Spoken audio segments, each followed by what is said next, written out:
Le manque de confiance en soi, en la vie, engendre l'inaction. Et l'inaction entretient ce manque de confiance. Pour sortir de ce cercle vicieux, il n'y a pas 36 solutions. Il faut juste commencer à appliquer les quelques conseils que je vais t'expliquer aujourd'hui, quitte à les appliquer de manière automatique sans trop réfléchir, car trop de réflexion tue l'action. Après avoir essuyé des obstacles professionnels, des échecs personnels, des déceptions ou simplement après des turbulences, reprendre confiance en soi, reprendre confiance en toi, peut être un grand défi, y compris si d'habitude tu es plutôt résistant, résistante face au stress ou devant une impasse. Toutefois, même si on peut être actuellement au plus profond du creux de la vague, sache que trouver ou retrouver confiance en toi est toujours possible. Rien n'est jamais figé. Pour cela, il faut mettre le doigt sur tes mauvaises habitudes, ce qui te gêne, ce qui te perturbe, et permuter le tout en attitude de personne confiante pour donner à ton tour confiance aux autres. Et oui, la confiance, ça se partage. De grandes difficultés ou même un échec peut faire chuter ton niveau de confiance en toi. Surtout dans notre société où l'échec n'est malheureusement pas perçu de manière très positive. Il est pour la plupart du temps considéré comme un signe d'incapacité, de faiblesse ou d'inutilité, alors que l'échec, c'est la marche qui vient juste avant, celle du succès.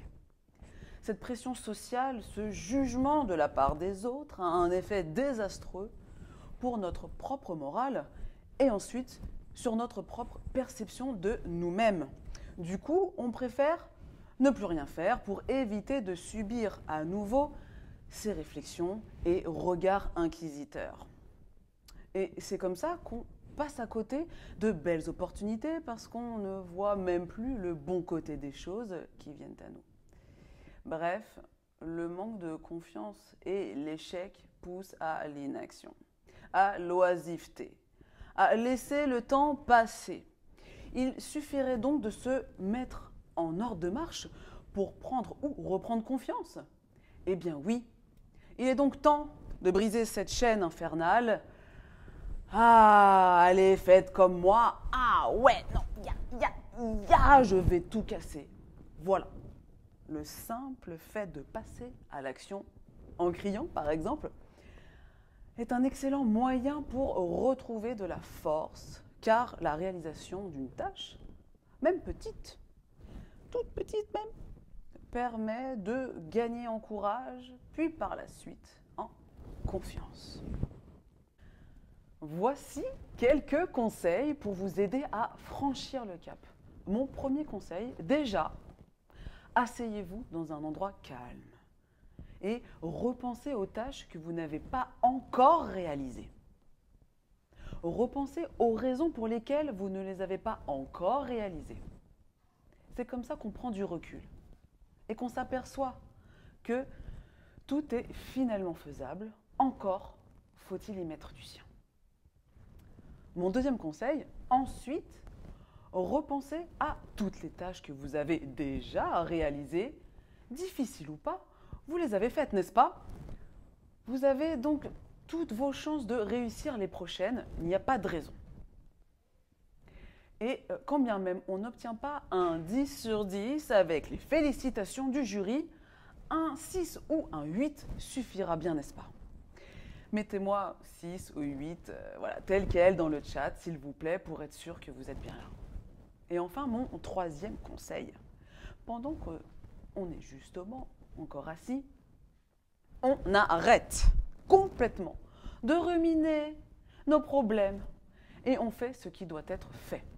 Une fois qu'on prend l'habitude de se dire et de faire ce qui doit être fait, cela enlève un poids sur nos épaules. On n'a plus de poids sur nos épaules. On avance donc plus vite. En tout cas, on avance.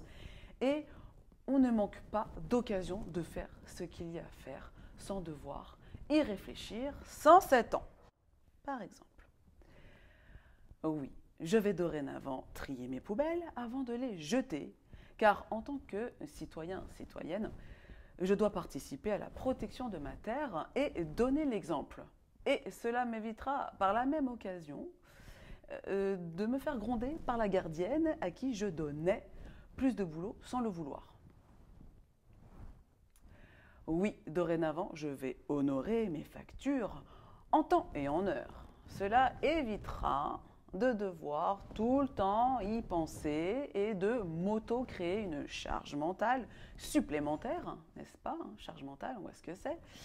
Et cela évitera par la même occasion de ralentir les délais de traitement et de se créer des frustrations. Autre solution pour prendre du recul. Faire du sport, quel qu'il soit. Et avoir un loisir aussi, quel qu'il soit. Embêter sa petite sœur ou sa mère, ça ne compte pas, quoique. Bon. Ces deux réflexes sont indispensables car ils nous sortent de notre routine, une routine qui peut être très prenante, le temps d'un moment pour soi, à soi. Là encore, il n'y a rien d'égoïste. C'est juste vital pour notre cœur, notre esprit et notre corps.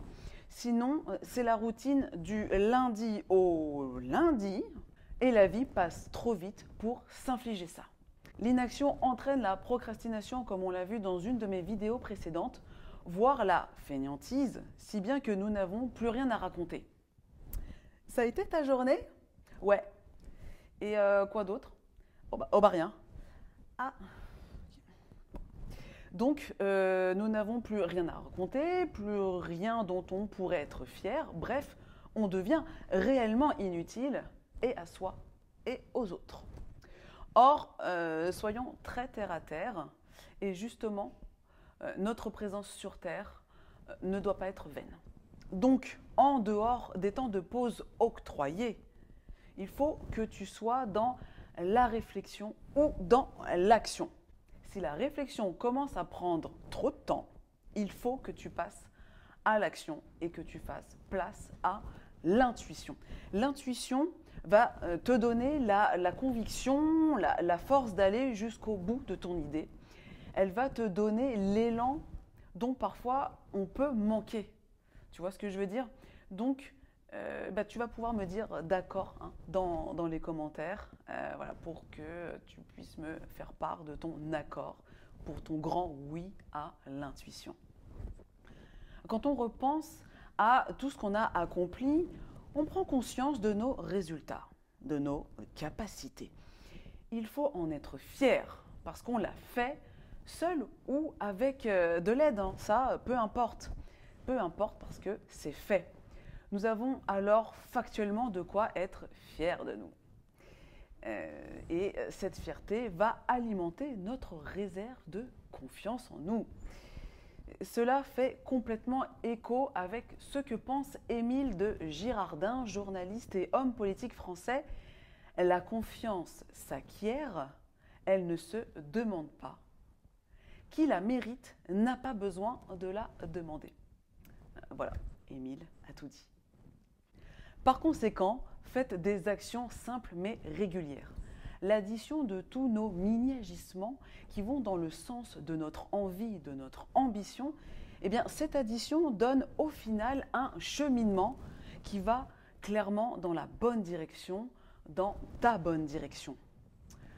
Tu vas créer, tu voudrais créer ton entreprise, mais tu ne sais pas par quoi commencer, eh bien, commence déjà par aller voir des blogs dédiés à ce sujet. Et tu pourrais aussi interroger des entrepreneurs qui ont déjà franchi le pas. Les étapes pour créer une entreprise, si ça peut te rassurer, ça ne s'invente pas, ça ne se devine pas. Donc n'aie pas peur, les autres l'ont déjà fait ou sont déjà en train de le faire, alors pourquoi pas toi? En tout cas, mets-toi en action. Seul ou accompagné par moi-même, en me laissant tes coordonnées à contact@murielmax.fr. En tout cas, mets-toi en marche.